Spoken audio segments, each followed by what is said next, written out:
Topic health care services. చూద్దాం ఏమన్నా health care services లో వేటికి ఎగ్జామ్షన్ ఇచ్చారో చూద్దాం. మరి జనరల్ నాలెడ్జ్ లో చెప్పండి, హాస్పిటల్ ట్రీట్మెంట్, హాస్పిటల్ వాళ్ళు ప్రొవైడ్ చేసే సర్వీసెస్ మీద జిఎస్టి ఉందా లేదా? లేదు సార్. ప్లాస్టిక్ సర్జరీ చేయించుకున్నానమ్మా నేను. ఉంది సార్. జిఎస్టి ఉందా? ఓకే. ఈ కాస్మెటిక్స్, హెయిర్ ట్రాన్స్ప్లాంటేషన్, తర్వాత బరువు తగ్గడం పెరగడం, ఇలాంటివి వచ్చినాయి కదా ఇప్పుడు లేటెస్ట్ హెల్త్ సర్వీసెస్, వాటి మీద జిఎస్టి ఉందా? ఉంది సార్. పల్లెటూరులో ఒక చిన్న నర్సింగ్ హోమ్ ఉంది. నర్సింగ్ హోమ్ లో ఈ ప్రెగ్నెంట్ లేడీస్ కి డెలివరీస్, తర్వాత ఈ జ్వరాలు ఇవన్నీ చూస్తారు. ఒక ప్రైవేట్ మెడికల్ ప్రాక్టీషనర్ వాళ్ళు ప్రొవైడ్ చేసే సర్వీసెస్ మీద జిఎస్టి ఉంటుందా? Do they need to require GST? లేదు సార్. మెడిసిన్స్ మీద జిఎస్టి ఉందా? Yes sir. మెడిసిన్స్ మీద జిఎస్టి ఉంది. ఇప్పుడు మనకి వైద్యంలో చాలా రకాలు ఉన్నాయి. ఆయుర్వేదం అని, అలోపతి అని, హోమియోపతి అని, ఇంకా చాలా పద్ధతులు ఉన్నాయి. వాటి గురించి మీకు తెలుసా? ఈ యునాని, సిద్ధ, చాలా రకాల ఆయుర్వేదం, ఇలా చాలా రకాలు ఉన్నాయి. మీరు మ్యాక్సిమం వినుంటే ఆయుర్వేదం, యోగా ఇవి వినుంటారు, అవునా? ఆయుర్వేదం వినుంటారుగా మీరు. ఒకటి ఇంగ్లీష్ మెడిసిన్స్ ట్రీట్మెంట్, తర్వాత హోమియోపతి వినుంటారు, ఆయుర్వేదం కూడా వినుంటారు, రైట్? సో ఇప్పుడు ఒకసారి చూద్దాం. అంటే హెల్త్ సర్వీసెస్ లో అలాగే అంబులెన్స్ సర్వీసెస్ కూడా ఉంటాయి. తర్వాత చనిపోయిన వ్యక్తుల్ని తీసుకెళ్ళడం, అలాగే మోర్చరీ సర్వీసెస్ ఉంటాయి, కొన్ని డెడ్ బాడీస్ ని స్టోరేజ్ చేసే సర్వీసెస్, ఇలా చాలా సర్వీసెస్ ఉంటాయి. నెక్స్ట్ డాక్టర్స్ ఉన్నారు. డాక్టర్స్ ప్రొవైడ్, వాళ్ళు కూడా మనలాగే ప్రొఫెషనల్స్. చార్ట్ అకౌంటెంట్స్ ఎలాగో వాళ్ళు కూడా డాక్టర్స్ కూడా వాళ్ళు కూడా ప్రొఫెషనల్స్. వాళ్ళకి వాళ్ళు ప్రొవైడ్ చేసే సర్వీసెస్ మీద జిఎస్టి ఉందా? అది ఫర్ సపోజ్ ఒక డాక్టర్ ని ఒక హాస్పిటల్లో జస్ట్ కన్సల్టెంట్ పర్పస్ కింద అపాయింట్ చేసుకుంది, ఎంప్లాయీ కింద కాదు, ఓకేనా? అంటే ఏదో సీరియస్ కేసు వచ్చింది, ఆ సీరియస్ కేసు చూడడానికి సమ్ స్పెషలిస్ట్ డాక్టర్ ని హైర్ చేసుకున్నారు, okay, he is not an employee. ఇప్పుడు ఆ డాక్టర్ హాస్పిటల్ కి సర్వీస్ ప్రొవైడ్ చేశాడు కదా, whether such service provided by doctor in his professional capacity will be chargeable to GST or not? నా question అర్థమైందమ్మా మీకు? అర్థమైందా? నా క్వశ్చన్ అర్థమైందా? ఫస్ట్ ఆఫ్ ఆల్ అది. తర్వాత హాస్పిటల్ ఏం చేసిందంటే, హాస్పిటల్ ప్రిమిసెస్ లో ఒక షాప్ ఉంది హాస్పిటల్కి. అది ఏం చేశారంటే, అక్కడ ఉన్న ఒక క్యాంటీన్ పెట్టుకుంటానన్నాడు వాడెవడు, వాడికి రెంట్కి ఇచ్చారు.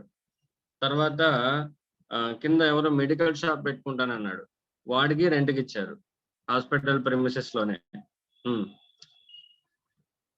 whether they are chargeable to GST, renting of immovable property for rent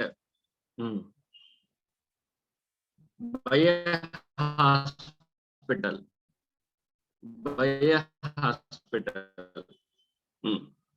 GST charge. Next question, hospital ఏం చేశారంటే ఇన్ పేషెంట్స్, అవుట్ పేషెంట్స్ తో పాటు ఇంకెవరు ఉంటారు, వాళ్ళ అటెండెంట్స్ ఉంటారు కదా, ఎవరో ఒకళ్ళు ఫ్యామిలీ పర్సన్స్, అటెండెంట్స్ ఎవరో ఒకళ్ళు వస్తారు కదా పేషెంట్స్ తో పాటు. ఇప్పుడు ఏమైందంటే హాస్పిటల్కి ఓన్ క్యాంటీన్ ఉంది. అయితే డాక్టర్ గారు ఏం చెప్తారంటే, పేషెంట్ కి ఏం ఫుడ్ పెట్టాలో చెప్తారు ఇన్ పేషెంట్స్ కి, వాళ్ళకి డాక్టర్ చెప్పిన ఫుడ్ ని ఇన్ పేషెంట్స్ కి ఇస్తారు. ఈ అవుట్ పేషెంట్స్ మరి తర్వాత పేషెంట్స్ తో పాటు వచ్చిన వాళ్ళు కూడా అక్కడ ఉన్న క్యాంటీన్ లోకి వెళ్ళి ఫుడ్ తీసుకుంటారు. మరి ఇప్పుడు ఈ ఫుడ్ సర్వీసెస్ ట్యాక్సబులేగా నార్మల్ గా? Supply of food and catering services ట్యాక్సబులే కదా. Yes sir. మరి ఇప్పుడు రెస్టారెంట్ ప్రొవైడ్ చేస్తే ట్యాక్సబులే. మరి హాస్పిటల్ పేషెంట్స్ కి ప్రొవైడ్ చేసింది, ఇన్ పేషెంట్స్ కి ప్రొవైడ్ చేసింది, అవుట్ పేషెంట్స్ కి ప్రొవైడ్ చేసింది, వాళ్ళ ఫ్యామిలీ వాళ్ళు ఎవరో వచ్చారు, సమ్ అటెండెన్స్ ఎవరో వచ్చారు, వాళ్ళకు కూడా ఫుడ్ తీసుకున్నారు డబ్బులు ఇచ్చి. అఫ్ కోర్స్ డబ్బులు ఇస్తారు అనుకో, ట్యాక్సబుల్ ఎగ్జామ్టెడ్? అదొక క్వశ్చన్. నెక్స్ట్, హాస్పిటల్లో డాక్టర్సే కాదుగా, ఈ మెడికల్ ల్యాబ్ టెక్నీషియన్స్, నర్సెస్, తర్వాత కాంపౌండర్, ఇంకా చాలా మంది ఉంటారు కదా స్టాఫ్, టెక్నికల్ స్టాఫ్. వీళ్ళు ఏం చేశారంటే హాస్పిటల్లో ఎంప్లాయీస్ కింద ఉన్నారు. వీళ్ళు ఏం చేస్తారంటే హాస్పిటల్కి సర్వీస్ ప్రొవైడ్ చేస్తారు. But in a relation of employer and employee. ఎప్పుడైతే వీళ్ళిద్దరి మధ్య ఎంప్లాయర్ అండ్ ఎంప్లాయీ రిలేషన్ ఉందో సప్లై అవుతుంది అక్కడ? అవ్వదు సార్. అవ్వదు. ఒకవేళ ఈ మెడికల్ ల్యాబ్ టెక్నీషియన్ అనేవాడు ఎవడైతే ఉన్నాడో, ల్యాబ్ టెక్నీషియన్ లేదంటే ఎక్స్రేలు తీసేవాళ్ళు, వీళ్ళంతా ఎవరైతే ఉన్నారో వీళ్ళు బయటకు వచ్చి సమ్ యశోద డయాగ్నోస్టిక్స్ లేదంటే సమ్ ఎక్స్ డయాగ్నోస్టిక్స్ అని పెట్టి బయట సిటీ స్కానింగ్లు అవన్నీ తీస్తున్నారు. ఎక్స్రేలు, సిటీ స్కానింగ్లు, బ్లడ్ టెస్ట్లు ఇవన్నీ చేస్తున్నారు ఒక డయాగ్నోస్టిక్ సెంటర్ కింద. వీళ్ళు ఎవరికి ఎంప్లాయీస్ కాదు, వీళ్ళు ఇండిపెండెంట్ గా బయటకు వచ్చి సర్వీస్ ప్రొవైడ్ చేస్తున్నారు. Whether such services are taxable or not? మీకు ఒకసారి ఐడియా వస్తుందా? హెల్త్ సర్వీసెస్ అని నేను చెప్తుంటే అక్కడ ఏమేమి జరుగుతాయో. రైట్. నెక్స్ట్ బ్లడ్ బ్యాంక్ ఉంది. బ్లడ్ బ్యాంక్ వాడు ఏం చేస్తున్నాడంటే, వాడు మనం ఇచ్చిన బ్లడ్ ని స్టోరేజ్ చేసి బ్లడ్ రిక్వైర్మెంట్ ఎవరికంటే వాళ్ళకి ఇస్తున్నారు. మరి ఇప్పుడు బ్లడ్ బ్యాంక్ ప్రొవైడ్ చేసే services taxable exempted? Next stem cells. Stem cells తెలుసా మీకు? Do you know stem cells? Stem cells అంటే ఇవి మనం పుట్టిన తర్వాత బొడ్డు పేగు ఉంటుంది కదా, దాంట్లోంచి కొన్ని సెల్స్ తీసి ప్రిజర్వ్ చేస్తారనమాట. వాటిని స్టెమ్ సెల్స్ అంటారు. ఎప్పుడైనా సరే మనం ఇరిగిన తర్వాత మనకి ఎప్పుడైనా చెయ్యి ఇరిగిపోవడం, కాలు కట్ అయిపోవడం ఏదైనా జరిగితే ఆ స్టెమ్ సెల్స్ మళ్ళీ ఇరిగిపోయిన చోట జస్ట్ అక్కడ ప్లేస్ చేస్తే మళ్ళీ మన హ్యాండ్ రావడానికి, మన కాలు మళ్ళీ తెగిపోయిన కాలు మళ్ళీ రావడానికి ఉపయోగపడుతుంది అనమాట. వేళ్ళు కట్ అయిపోతే మళ్ళీ వేళ్ళు మొలవడానికి ఇలా ఉపయోగపడుతుంది అనమాట. వాటిని స్టెమ్ సెల్స్ అంటారు. ఫ్యూచర్ లో మనకి ఎప్పుడైనా అనారోగ్యం వస్తే హీల్ చేస్తాయి. ఈ స్టెమ్ సెల్స్ ఎప్పుడు తీస్తారంటే మనం పుట్టిన వెంటనే 10 నుంచి 15 నిమిషాల లోపు తీస్తారు. తీసి దాన్ని మనం బ్రతుకున్నంత కాలం స్టోర్ చేయాలి. అదవుతుందా మీకు? మరి స్టెమ్ సెల్ ప్రిజర్వేషన్ సర్వీసెస్ అనేవి కూడా ఒక టైప్ ఆఫ్ సర్వీసెస్. మరి whether such preservation of stem cells taxable or not? Okay, next question. Drinkers ఉంటారమ్మా, హెవీ డ్రింకర్స్ లేదంటే సైకలాజికల్ గా డిస్టర్బ్ అయిపోయిన వాళ్ళు, మెంటలీ రిటార్డెడ్ పర్సన్స్ వీళ్ళు ఉంటారు. వీళ్ళకి హాస్పిటల్స్ కాకుండా సమ్ హీలింగ్ ప్రొఫెషనల్స్ ఉంటారు కదా, వాళ్ళు సైకియాట్రిస్టులు అంటారు, వాళ్ళు ఉంటారు. వాళ్ళు ప్రొవైడ్ చేసే సర్వీసెస్ ట్యాక్సబుల్ ఎగ్జామ్టెడ్? నెక్స్ట్, హాస్పిటల్లో చాలా బయో వేస్ట్ వస్తుందేమో. బయో వేస్ట్ అంటే తెలుసు కదా, ఈ బ్లడ్ తర్వాత ఇవి ఇంకా చాలా అన్నమాట. ఈ మన బాడీ ఆర్గాన్స్ ఫెయిల్ అయిపోయినవి, ఇంకోటి అంతా కూడా బయో వేస్ట్ అనమాట. ఇది బయటపడేయాలి. ఈ బయో వేస్ట్ ఎక్కడ పడితే అక్కడ పడేయడం కుదురుతుందా? దాన్ని ప్రాపర్ గా మేనేజ్ చేయాలి. హాస్పిటల్ వాడు చేసుకోకపోతే బయట అవుట్డోర్ సర్వీసెస్ వాళ్ళు ఉంటారు, అవుట్ సైడ్ వాళ్ళు ఉంటారు. వాళ్ళు ఏం చేస్తారంటే హాస్పిటల్ నుంచి ఇంజెక్షన్స్, సిరంజీలు, తర్వాత ఈ బయో వేస్ట్, బ్లడ్, ఇది మొత్తం అన్ని వీటన్నిటిని తీసుకెళ్లి నీట్ గా ప్రాసెస్ చేసి దాన్ని డికంపోజ్ చేస్తారు. మరి వీళ్ళ సర్వీసెస్ ట్యాక్సబుల్ ఎగ్జామ్టెడ్? ఇలా చాలా ఉన్నాయన్నమాట. ఓకేనా? సో ఈ రోజు మన క్లాస్ లో వీటన్నిటి గురించి నేర్చుకోబోతున్నాం. ఓకేనా? Now let us see what is the wording given by them. Entry number 74. Entry number 74. Services by way of, I am reading the provision. Services by way of healthcare services. Underline the word healthcare. Healthcare service అంటే ఏంటి, ఎన్ని services వస్తాయి అసలు చూద్దాం. By a clinical establishment. Clinical establishment అంటే ఏంటి అనేది చూద్దాం. Comma or by an authorised medical practitioner, comma paramedics. Paramedics ఇక్కడ ఏ సర్వీసెస్ గురించి మాట్లాడాడమ్మా? Health care services. Health care services అని అన్నాడు. హెల్త్ కేర్ సర్వీసెస్ అంటే దాని స్కోప్ ఎంత? హెల్త్ కేర్ సర్వీసెస్ అంటే ఇప్పుడు మనం చెప్పుకున్నాయి కాకుండా ఇంకా చాలా ఉంటాయి, మనకి తెలిసినవి తెలియనివి. మరి హెల్త్ కేర్ సర్వీసెస్ అంటే స్కోప్ ఏంటనేది చూద్దాం. ఈ హెల్త్ కేర్ సర్వీసెస్ ఎవరు ప్రొవైడ్ చేస్తే ఎగ్జామ్ట్ అంట? ఫస్ట్ పర్సన్ ఎవరు? Clinical establishment. Second person authorised medical practitioner. Third person paramedics. అంటే ఈ ముగ్గురులో ఎవరు హెల్త్ కేర్ సర్వీసెస్ ప్రొవైడ్ చేసినా ఎగ్జామ్ట్ అంట. First of all clinical establishment అంటే ఏంటి, అందులోకి ఏమేమి వస్తాయి, ఆథరైజ్డ్ మెడికల్ ప్రాక్టీషనర్ అంటే ఎవరు, తర్వాతదే పారామెడిక్స్ అంటే ఎవరు, వీళ్ళెవరో తెలుసుకున్న తర్వాత అప్పుడు వీళ్ళు ప్రొవైడ్ చేసే సర్వీసెస్ లో హెల్త్ కేర్ సర్వీసెస్ అంటే ఏమున్నాయో ఒకసారి చూద్దాం. First of all we will know the definition of clinical establishment.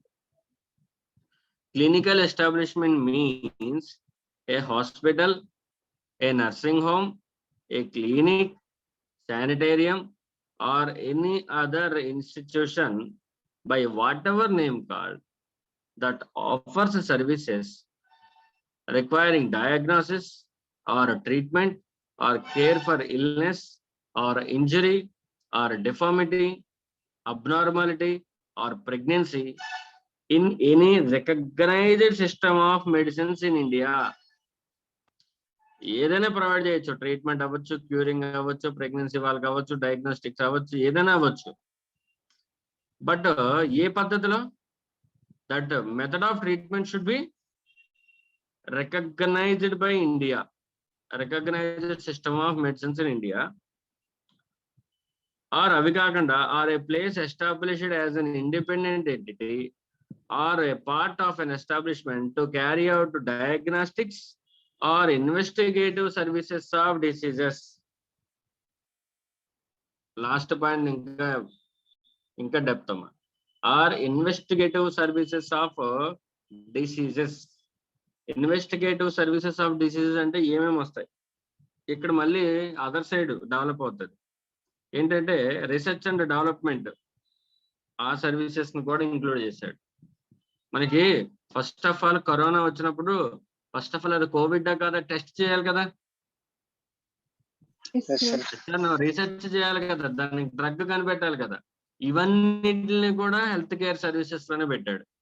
ఇక్కడ చూడండి, investigative services of diseases or diagnostic services of diseases. First of all disease ఎందుకు వచ్చిందో అసలు అది ఏంటో కనుక్కోవడం, అది ఇన్వెస్టిగేషన్. డయాగ్నోసిస్ అంటే దాన్ని క్యూర్ చేయడం. అర్థమైందా? అంటే లైక్ వీళ్ళు ఎవరు టైప్ ఆఫ్ డిసీజ్ కనుక్కునే వాళ్ళ సర్వీసెస్ కూడా ఎగ్జామ్టెడ్, ఇన్వెస్టిగేషన్ చేసేవాళ్ళు. సో క్లినికల్ ఎస్టాబ్లిష్మెంట్ అంటే అది హాస్పిటల్ అయినా అవ్వచ్చు, నర్సింగ్ హోమ్ అయినా అవ్వచ్చు, ఏ పేరైనా పెట్టుకో, కానీ అక్కడ రిజిస్టర్డ్ మెడికల్ ప్రాక్టీస్ కనుక చేస్తే, మన రికగ్నైజ్డ్ మెడిసిన్ ప్రకారం కనుక నువ్వు మెడిసిన్ చేసి ట్రీట్మెంట్ చేస్తే, ఆ ట్రీట్మెంట్ ఏమవ్వచ్చు, ఇంజురీ ట్రీట్మెంట్ అవ్వచ్చు, అబ్నార్మాలిటీ ట్రీట్మెంట్ అవ్వచ్చు, లేకపోతే ప్రెగ్నెన్సీ లేడీస్ ని చూడవచ్చు, ఏదైనా సరే చెయ్యి. ఓకేనా? Such services are example. Okay, next clinical establishment అంటే ఏంటో తెలిసిందిగా. ఎక్కడైనా ఒక మారుమూల ప్రాంతంలో కూడా జస్ట్ ఒక క్లినిక్ అని పెట్టి అక్కడ సమ్ యాక్సిడెంట్ అయిన వాళ్ళని ట్రీట్ చేయడమో, లేకపోతే జ్వరం వచ్చిన వాడినో, మలేరియా వచ్చిన వాడినో, ఏ సర్వీస్ ప్రొవైడ్ చేసినా ఇట్ ఈస్ ఆ ప్లేస్ ని ఏమంటారంటే క్లినికల్ ఎస్టాబ్లిష్మెంట్ అని అంటారు. Right. Next, who is an authorised medical practitioner.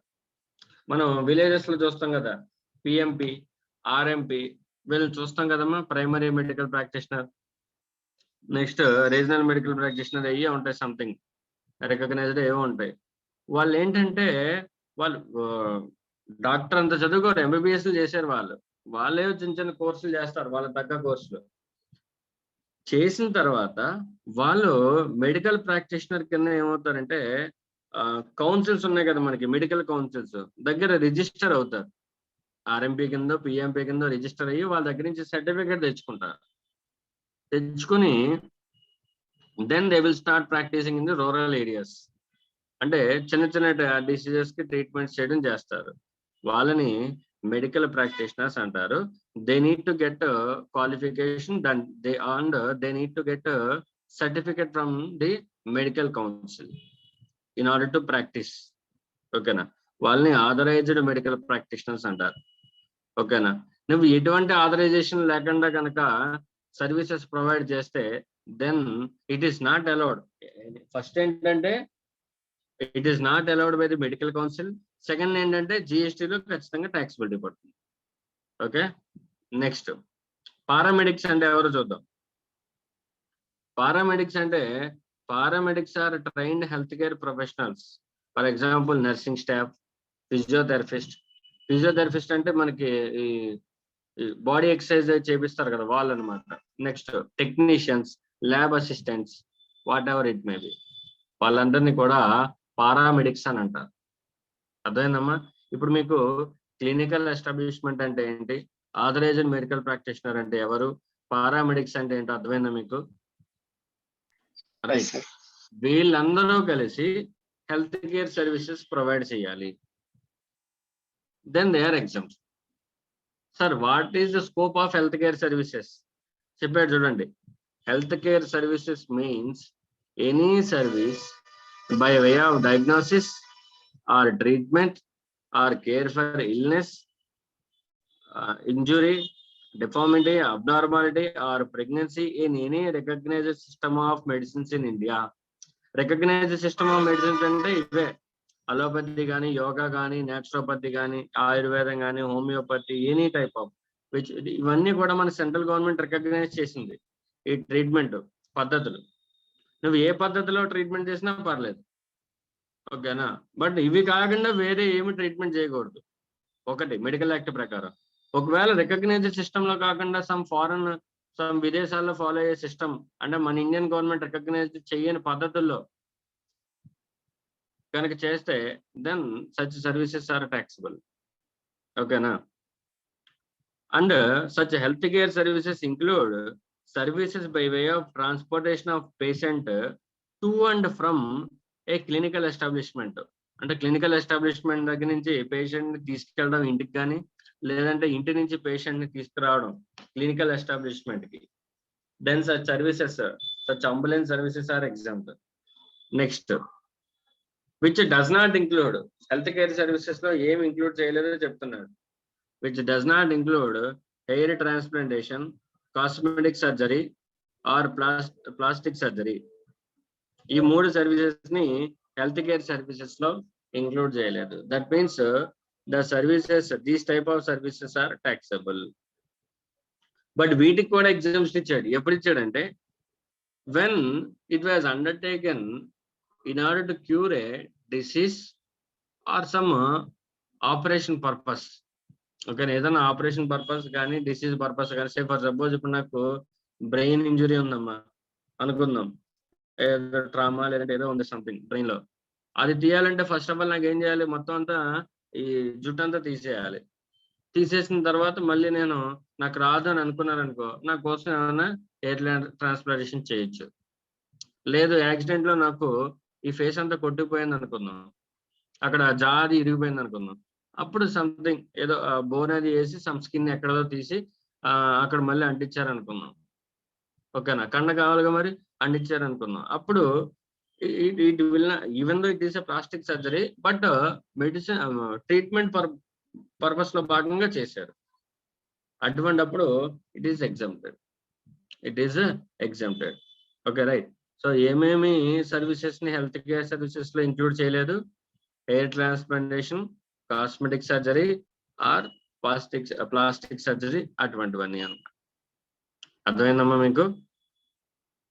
Right.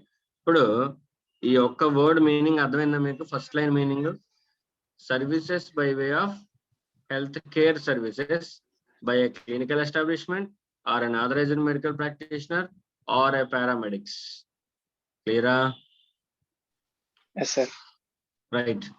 Second line, services by way of transportation of a patient in an ambulance. మా హెల్త్ కేర్ సర్వీసెస్ లో already services by of transportation of patient already include అయిపోయిందేమో. Health care services definition లో transportation of patient to and from clinical establishment include అయిపోయిందా? Yes, sir. Yes, sir. మరి మళ్ళీ ఎందుకు చెప్తున్నాడు services provided by way of transportation in ambulance అని చెప్పి మళ్ళీ ఎందుకు చెప్తున్నాడు? అంతా విన్నారు కదా. సెకండ్ పాయింట్ ఎందుకు ఇచ్చాడు చెప్పండి. అంటే ప్రైవేట్ అంబులెన్సెస్ ఉంటాయి కదా సార్. Yes, very good. ఇక్కడ ambulance services clinical establishment provide చేయాలి, లేదంటే పారామెడిక్స్ వీళ్ళు ప్రొవైడ్ చేయాలి. వీళ్ళే కాకుండా బండి నడపడం వచ్చిన ప్రతి ఒక్కరు అంబులెన్స్ సర్వీసెస్ ప్రొవైడ్ చేయొచ్చు. Yes or no? Yes, sir. అంటే ప్రైవేట్ గా నా దగ్గర కొన్ని వెహికల్స్ పెట్టుకుని ఓకేనా, అందులో ఆక్సిజన్ సమ్ అంబులెన్స్ రిక్వైర్మెంట్స్ అన్ని ఫుల్ఫిల్ చేసి నేను కనుక అంబులెన్స్ సర్వీసెస్ మాత్రమే ప్రొవైడ్ చేస్తే వాళ్ళ గురించి ఈ పాయింట్ చెప్పాడు. అర్థమైందా? పై పాయింట్ లో వీళ్ళు ప్రొవైడ్ చేసే ambulance services clinical establishment, medical practitioner, paramedics వీళ్ళు కనుక ప్రొవైడ్ చేసే సర్వీసెస్ ఏవైతే ఉన్నాయో అవి ఎగ్జామ్టెడ్. కింద పాయింట్ లో వీళ్ళు ఎవరో కాకుండా బయట వాళ్ళు కనుక ప్రొవైడ్ చేస్తే then such ambulance services are exempt అని చెప్పాడు. అర్థమైందమ్మా? రైట్. వాళ్ళు జాగ్రత్తగా అర్థం చేసుకోవాలి medical services. Next room rent. ఇందాక మనం ఒక పాయింట్ మర్చిపోయాం, రూమ్ రెంట్. హాస్పిటల్స్ వాళ్ళు మనం ఇన్పేషెంట్ కింద స్టే చేసినప్పుడు మన దగ్గర నుంచి రూమ్ రెంట్ కలెక్ట్ చేస్తారుగా. Yes, sir. మరి ఆ రూమ్ రెంట్ ఛార్జెస్ ఏవైతే ఉన్నాయో ట్యాక్సిబుల్ ఎగ్జామ్టెడ్.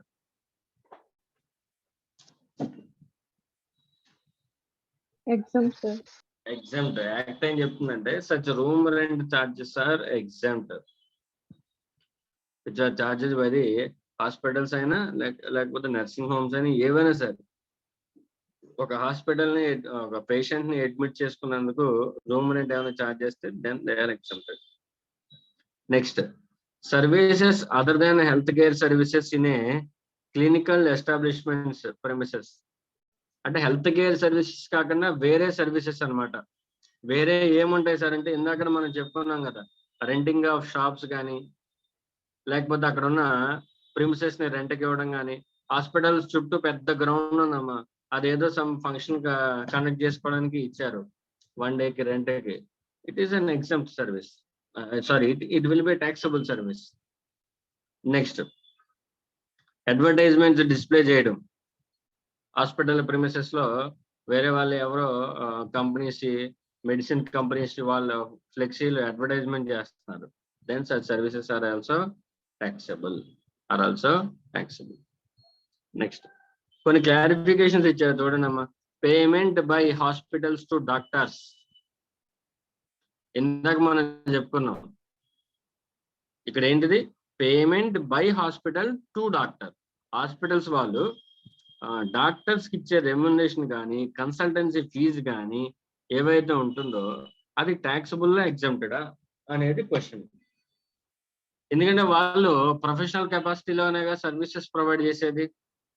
ఎంప్లాయీ అయితే ఎనీవే జిఎస్టీ ఉండదు. ఎంప్లాయీ కాకుండా సమ్ ఎక్స్పర్ట్ సీనియర్ డాక్టర్స్ ఎవరో ఒక పేషెంట్కి సీరియస్గా ఉందని చెప్తే హాస్పిటల్ వాళ్ళు హైర్ చేసుకున్నారు, for which they have paid the consultancy fees.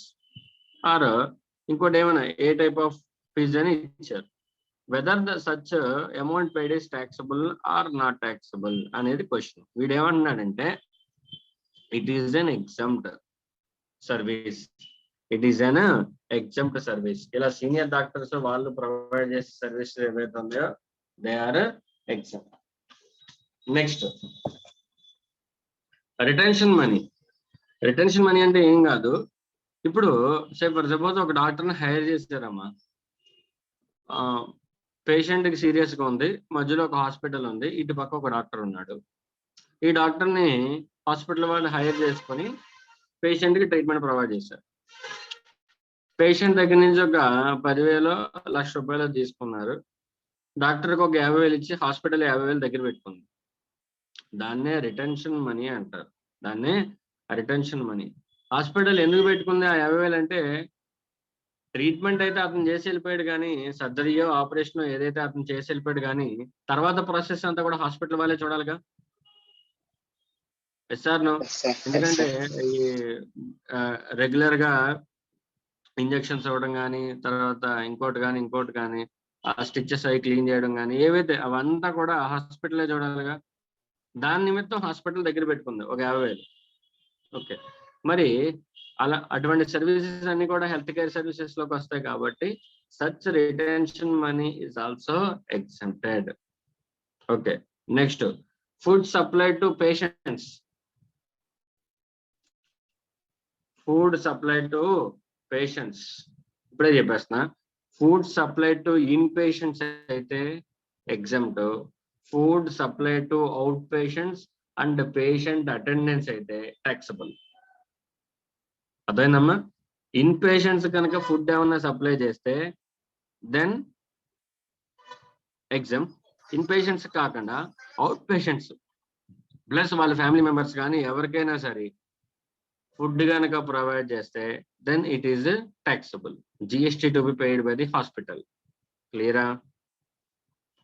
Next, National Health Mission. National Health Mission.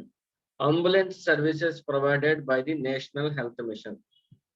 Sorry, ఏంటి సార్ ఇవి అంబులెన్స్ సర్వీసెస్?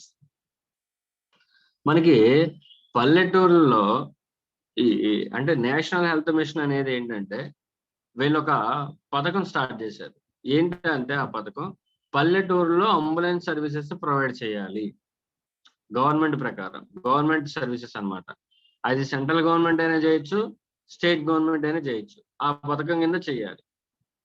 సరే, చేస్తే స్టేట్ గవర్నమెంట్ రన్ చేయాలి. స్టేట్ గవర్నమెంట్ అంబులెన్సెస్ అన్ని తీసుకొని ప్రతి పల్లెటూరులో కానీ ప్రతి మండలాల్లో కానీ అంబులెన్స్ పెట్టి అక్కడ ఉన్న వాళ్ళకి ఏమైనా ఇబ్బంది అయితే వెంటనే అంబులెన్స్ లో హాస్పిటల్స్ కి చేర్చాలి అనేది ఒక పథకం పెట్టింది గవర్నమెంట్.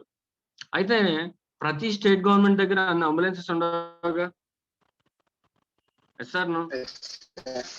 స్టేట్ గవర్నమెంట్ ఏం చేయాలి, అంబులెన్స్ అన్ని కొని ప్రతి ఊర్లోనే పెట్టాలి. స్టేట్ గవర్నమెంట్ దగ్గర ప్రత్యేకించి మన ఆంధ్రప్రదేశ్ లాంటి పేద రాష్ట్రం దగ్గర అంత డబ్బులు ఉండవు కదా. Yes sir no? ఇప్పుడున్న పరిస్థితుల్లో. సో అప్పుడు ఏం చేస్తారంటే గవర్నమెంట్ ఏం చేసిందంటే, ఓకే మా దగ్గర అంబులెన్స్ లేవు, మేము ఇప్పుడు ప్రొవైడ్ చేయలేము, కానీ సెంట్రల్ గవర్నమెంట్ పెట్టిన పథకం ప్రకారం ఖచ్చితంగా ఫాలో అవ్వాలి. సో అందుకని స్టేట్ గవర్నమెంట్ వాళ్ళు ఏం చేశారంటే, ఎవరికైతే బయట కామన్ పీపుల్ దగ్గర అంబులెన్సెస్ ఉంటాయో వాళ్ళ దగ్గర నుంచి అవుట్డోర్ సర్వీసెస్ తీసుకున్నారు, థర్డ్ పార్టీ సర్వీసెస్. అంటే ఇప్పుడు నాకు ఒక అంబులెన్స్ ఉందనుకున్నాను, ఇప్పుడు నాకు స్టేట్ గవర్నమెంట్ హైర్ చేస్తుంది, నన్ను హైర్ చేసుకుని ఆ పథకం అంబులెన్స్ సర్వీసెస్ ప్రొవైడ్ చేయమంటది విలేజెస్ లో. తీసుకోను, ఎందుకంటే ఇది గవర్నమెంట్ సర్వీస్ కదా. నేను పేషెంట్ దగ్గర నుంచి కానీ వాళ్ళ ఫ్యామిలీ దగ్గర నుంచి కానీ ₹1 కూడా నేను తీసుకోవడానికి కుదరదు. మరి నాకు అంబులెన్స్ రన్ చేసినందుకు డబ్బులు ఎవరు ఇవ్వాలి? State governments. ఎవరు ఇవ్వాలమ్మా చెప్పండి? అంబులెన్స్ రన్ చేసినందుకు ఎవరు ఇవ్వాలి డబ్బులు? గవర్నమెంట్ ఇవ్వాలి. దీనికి ఎంతసేపు ఆలోచిస్తున్నారు ఎందుకు మీరు? గవర్నమెంట్ ఇవ్వాలి, స్టేట్ గవర్నమెంట్ ఇవ్వాలి. సో ఇప్పుడు మరి నేను గవర్నమెంట్ కి సర్వీసెస్ ప్రొవైడ్ చేసినట్టు లెక్క, అంతేగా? పబ్లిక్ చేసినట్ట, గవర్నమెంట్ కి చేసినట్ట? అంటే this service is called services provided to the government. Services provided to the government. Okay, గుర్తుపెట్టుకోండి. అంటే నేను ఒక గవర్నమెంట్ కి సర్వీస్ ప్రొవైడ్ చేశాను. సో ఇలా చేస్తే as per entry number 3 and 3A it is exempted. It is exempted. It is exempted. Clear? Right. Next. ఏదో question ఇచ్చారు చూడండమ్మా. బాలాజీ హాస్పిటల్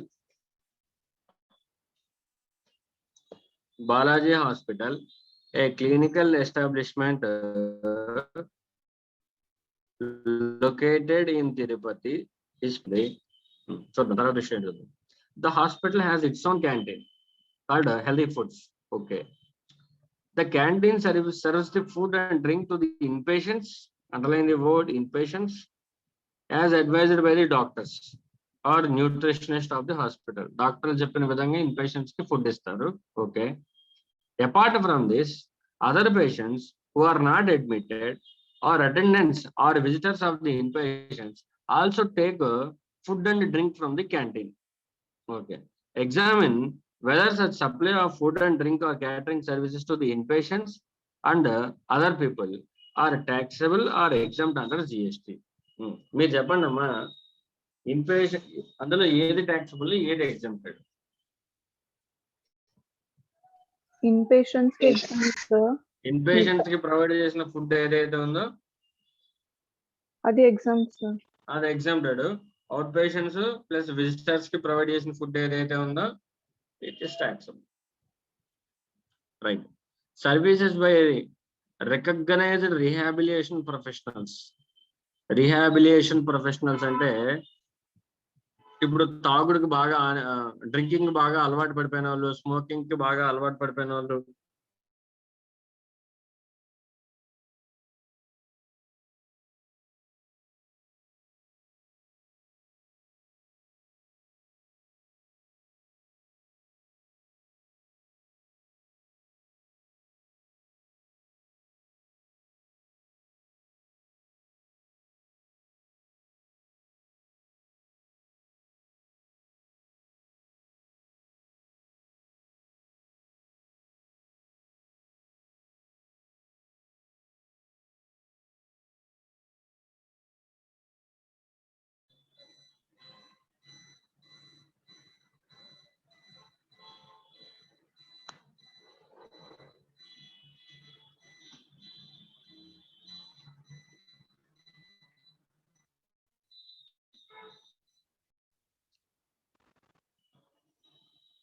సో వాళ్ళు అనమాట. అంటే డ్రింకింగ్ కి వాటికి వీటికి అలవాటు పడిపోయిన వాళ్ళు ఉంటారు కదా, వాళ్ళని రీహాబిలియేషన్ సెంటర్స్ కి తరలిస్తారు.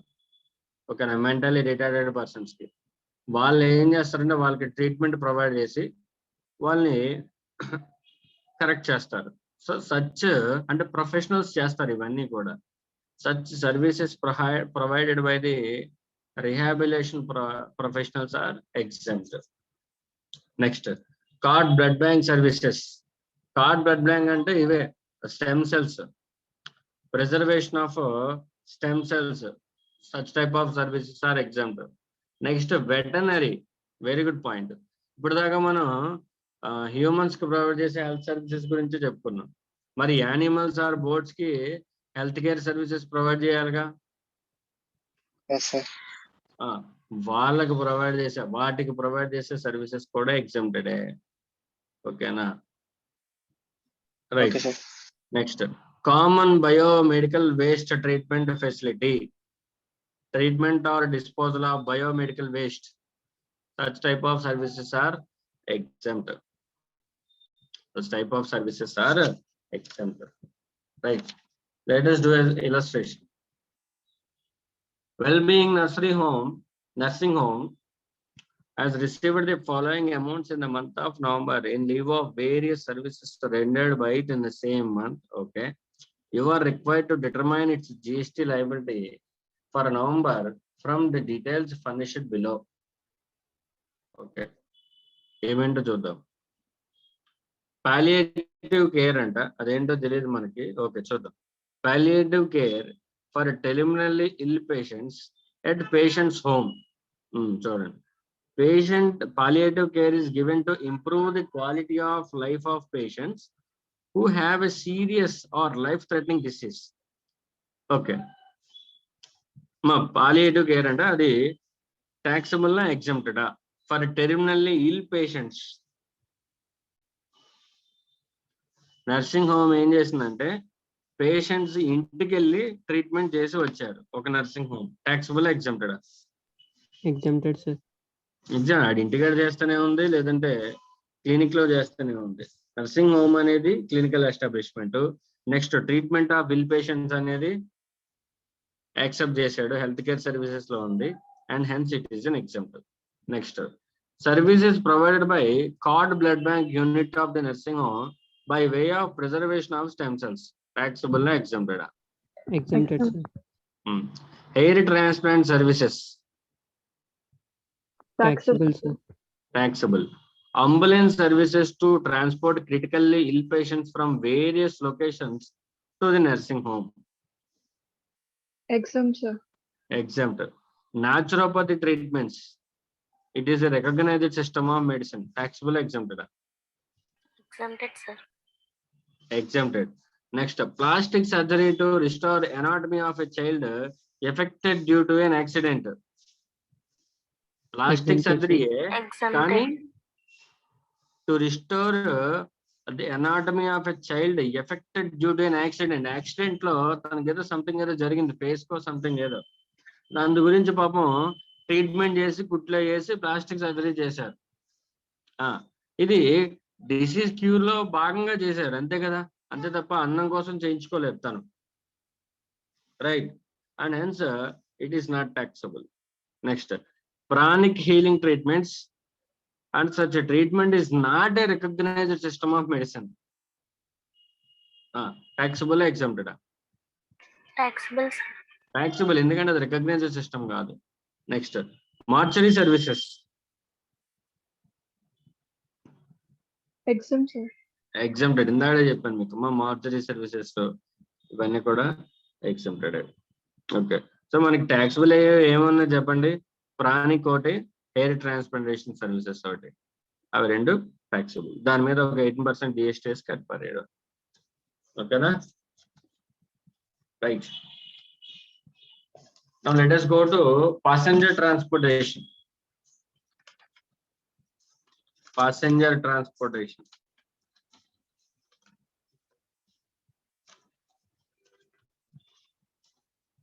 Passenger transportation services. అంటే ప్యాసింజర్ ట్రాన్స్పోర్టేషన్ లో మనకి చాలా రకాలు ఉన్నాయి.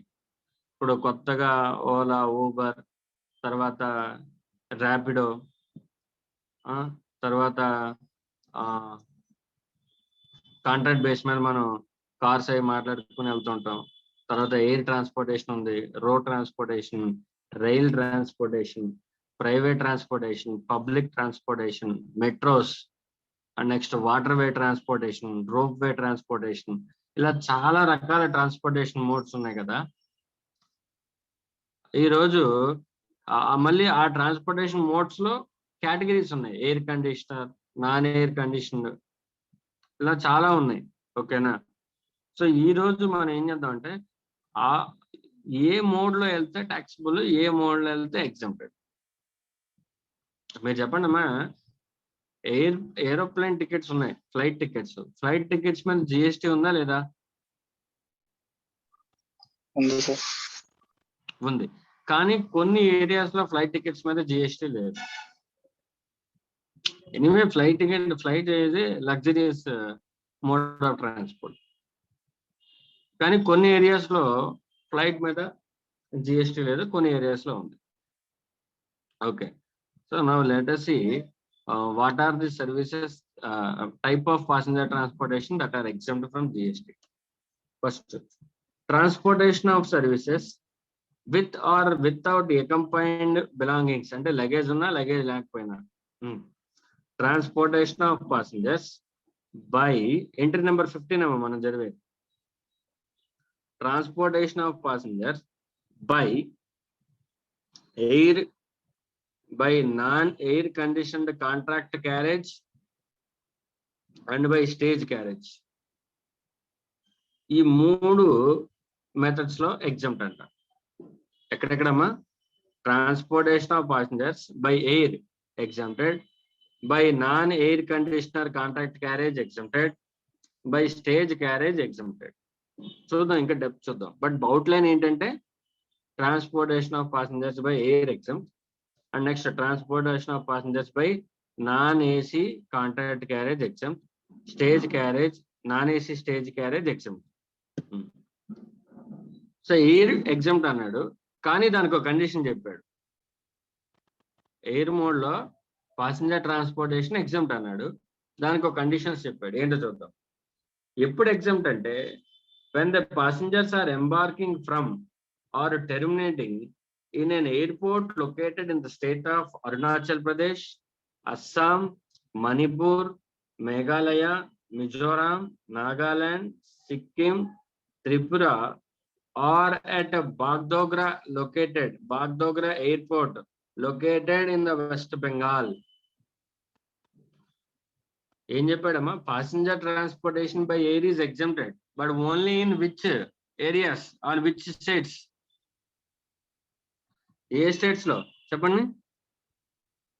Arunachal Pradesh, Assam, Manipur, Meghalaya, Mizoram, Nagaland, Sikkim, Tripura, and only 1 airport in West Bengal.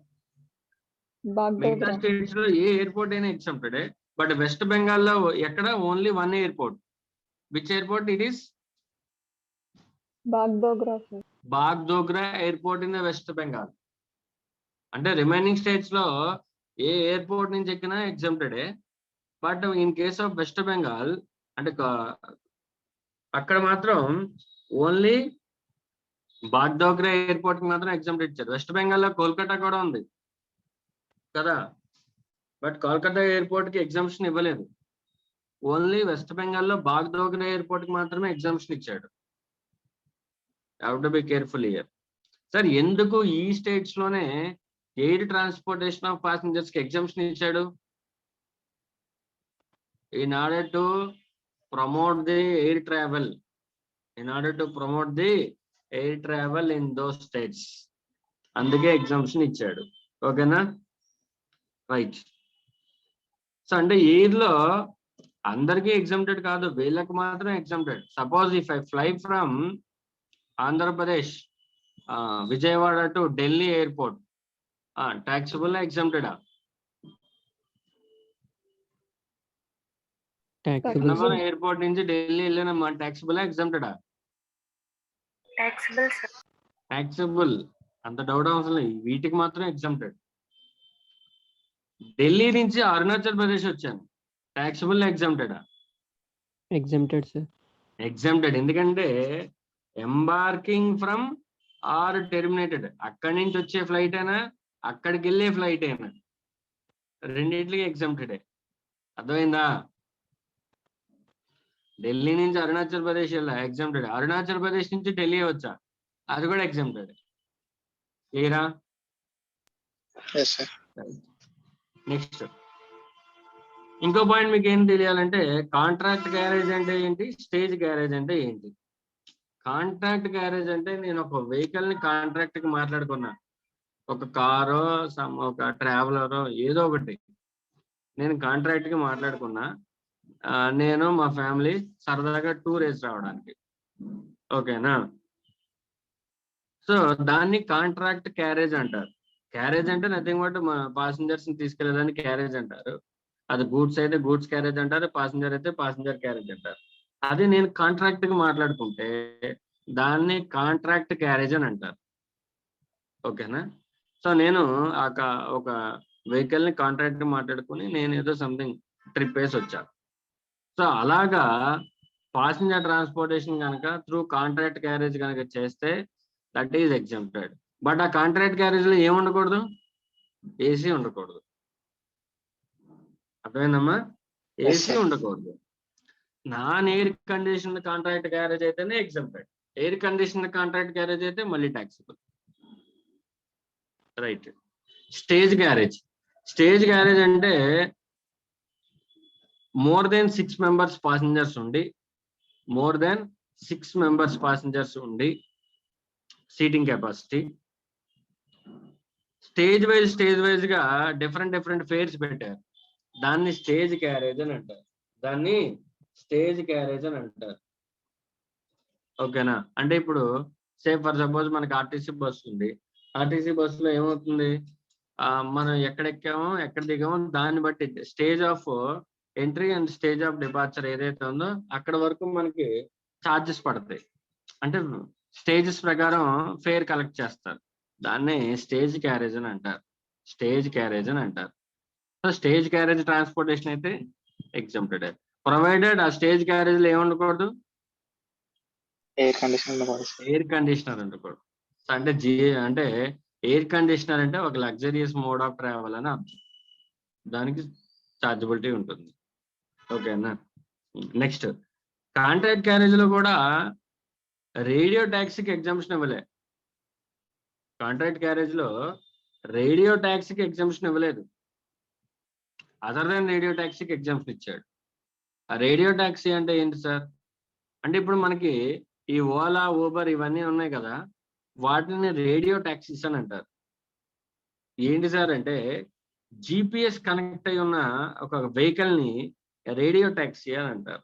ఇప్పుడు మనం ఓలాలో కానీ ఊబర్లో కానీ వెళ్తుంటే అది ఎక్కడుంది, ఎక్కడికి వెళ్ళింది అనేది మనకి ట్రాకింగ్ తెలుస్తుందా, తెలియట్లేదా? తెలుస్తుంది సార్. ఆ type of tracking system GPS attach అయి ఉన్న వాటిని రేడియో ట్యాక్సీ అంటారు. ఇప్పుడు సింపుల్ అమ్మా, కాంట్రాక్ట్ క్యారేజ్ కి రేడియో ట్యాక్సీ డిఫరెన్స్ ఏం లేదు. నాకు స్విఫ్ట్ డిజైర్ కార్ ఉంది, ప్యాసింజర్ ట్రాన్స్పోర్టేషన్ చేస్తున్నాను, దానికి జిపిఎస్ ట్రాకింగ్ ఉంటే అది రేడియో ట్యాక్సీ అయిపోద్ది. జిపిఎస్ ట్రాకింగ్ లేకపోతే కాంట్రాక్ట్ క్యారేజ్ అంటారు దాన్ని. సింపుల్.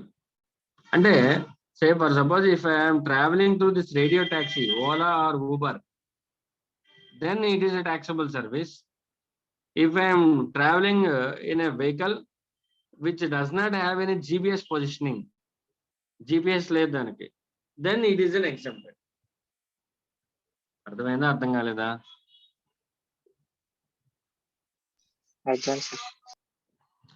నువ్వు కాంట్రాక్ట్ క్యారేజ్ లో ట్రావెల్ చేయి, దానికి GPS ఉంటే ట్యాక్సబుల్, GPS లేకపోతే ఎగ్జెంప్టెడ్.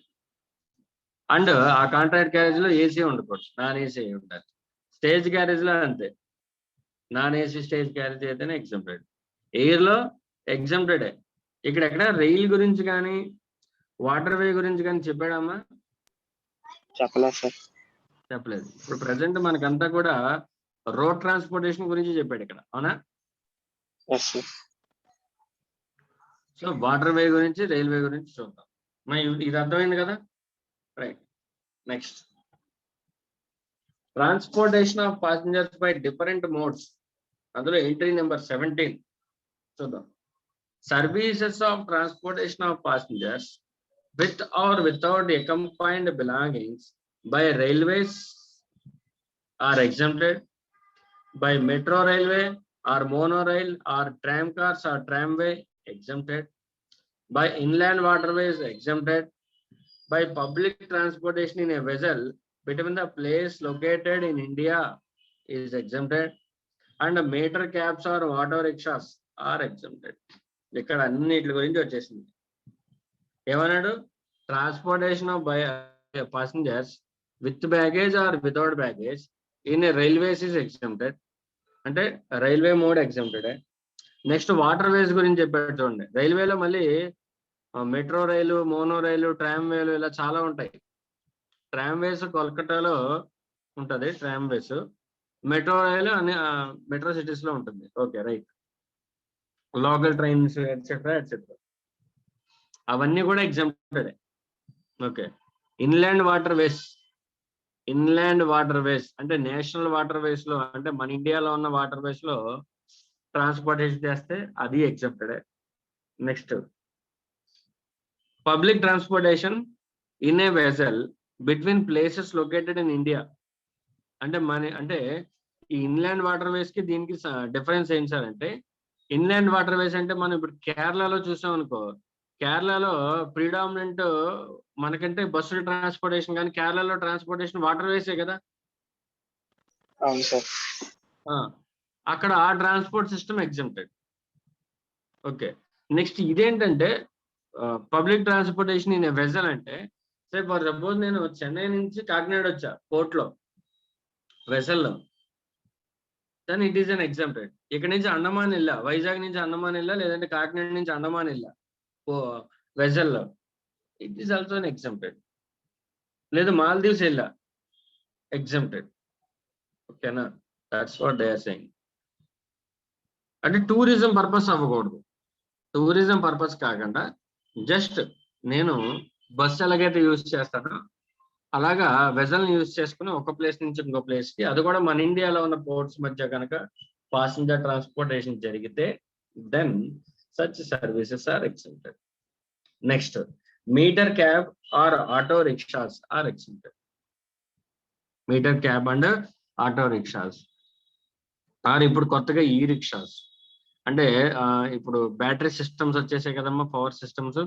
ఇందులో ఏమైనా 3 చక్రాలతో నడిచే ఉంటే అండ్ బ్యాటరీ పవర్ 4000 మెగావాట్స్ కన్నా తక్కువే కనుక రన్ అయితే వాట్స్ కనుక, then such are called e rickshaws and such services are exempted. క్లియరా? అయితే రైల్వేస్ లో అందరికి ఎగ్జామ్షన్ ఇచ్చాడు కానీ కొంతమందికి ఇవ్వలేదు. ఎవరెవరో చూడండి. Railways in a class other than first class or an air conditioned coach, వాళ్ళకి మాత్రమే ఎగ్జామ్ ఇచ్చాడు. అంటే రైల్వేస్ లో జనరల్ కంపార్ట్మెంట్ లో జర్నీ చేశానమ్మా, టాక్సబుల్ ఎగ్జామ్టెడా? Exempted. Second class sleeper class లో జర్నీ చేశాను, టాక్సబుల్ ఎగ్జామ్టెడా? Exempted. Third AC, second AC, first AC taxable. Air conditioned coach ఏదైనా సరే ట్యాక్సబుల్. ఓకేనా? ఫస్ట్ క్లాస్ జర్నీ అయినా, లేదంటే ఫస్ట్ ఏసీ అయినా, సెకండ్ ఏసీ అయినా, థర్డ్ ఏసీ అయినా, ఏదైనా సరే ఎయిర్ కండిషన్డ్ బోగిలో కనుక నేను కనుక ట్రావెల్ చేస్తే ట్యాక్సబుల్. ఓకేనా? నెక్స్ట్, రాజధాని మహారాజా ఎక్స్ప్రెస్. తెలుసా మీకు మహారాజా ఎక్స్ప్రెస్ అంటే ఏంటో?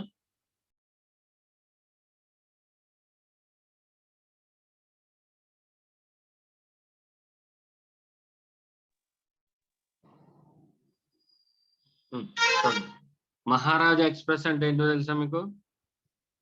రైల్వేస్ వాళ్ళు స్పెసిఫిక్ గా టూరిజం పర్పస్ కి రన్ చేస్తారు మహారాజా ఎక్స్ప్రెస్ అంటే. దాంట్లో ఒక టికెట్ 50,000 ఎంత ఉంటుంది సమ్ అన్నమాట. అంటే మనకి మొత్తం మహారాజా లోపల ట్రైన్ ఎలా ఉంటుందంటే మొత్తం మహారాజులను ఎలా ట్రీట్ చేస్తారో మొత్తం ఆ సిస్టమ్ ఉంటుంది అనమాట. రకరకాల అంటే రెగ్యులర్ ట్రైన్ లా ఉండదు అది. ఓకేనా? సో ఆ టైప్ ఆఫ్ సర్వీసెస్ ఉంటాయి రైల్వేస్ లో కూడా. They are taxable. ఓకేనా? Right. Next, VC funding. VC funding అంటే ఏమి లేదమ్మా, ఈ రీజనల్ ఏరియాస్ ఏవైతే ఉంటాయో రిమోట్ ఏరియాస్ లో ఎయిర్పోర్ట్ ని పెట్టడానికి ఏం చేస్తుందంటే గవర్నమెంట్ ప్రైవేట్ వ్యక్తులకి కొద్దిగా ఫండింగ్ ఇస్తారు. ఇప్పుడు రీజనల్ కనెక్టివిటీ సిస్టమ్ అని చెప్పేసి మనకు అప్పట్లో స్టార్ట్ చేశారు. దీని యొక్క ముఖ్య ఉద్దేశం ఏంటంటే మారుమూల ప్రాంతాలకు కూడా ఎయిర్పోర్ట్ పెట్టాలి అనే ఒక ఉద్దేశం. కానీ గవర్నమెంట్ దగ్గర ఫండ్స్ లేవు. ఇప్పుడు ఏం చేస్తారు, ఆల్రెడీ ఉన్న ఎయిర్ ఇండియా లేకపోతే కింగ్ ఫిషర్ ఎయిర్లైన్స్ ఎవరో ఒకళ్ళు, గవర్నమెంట్ ఏం చేస్తుందంటే వీళ్ళకి కొద్దిగా బూస్టింగ్ ఇచ్చి అక్కడ మీరు కనుక పెడితే నేను మీకు ఒక 3 years వరకు కూడా మీరు ఏదైతే లాస్ అవుతున్నారో ఆ లాస్ నేను ఫండ్ చేస్తానని చెప్తారు. అర్థమైందా? సో దాన్నే వీసీ ఫండింగ్ అంటారు. వీసీ ఫండింగ్ అంటారు. సో అలా కనుక వీసీ ఫండింగ్ ద్వారా గవర్నమెంట్కి మీరు ఏమైనా సర్వీసెస్ ప్రొవైడ్ చేస్తే then such services are exempt. ఓకేనా? This is about passenger transportation. And ఇంకా చిన్న చిన్న క్లారిఫికేషన్ ఇచ్చారు చూడండి అమ్మా. Public transportation exempted either it is run by the government or some other people. Okay na, they are exempted. Next, services provided by leisure or charter vessels or the cruise ship.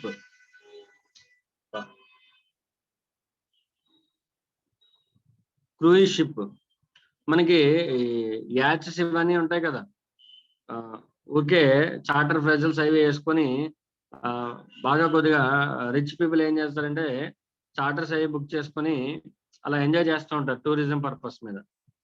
Such services provided by the charter vessels or cruise ship are taxable. Next,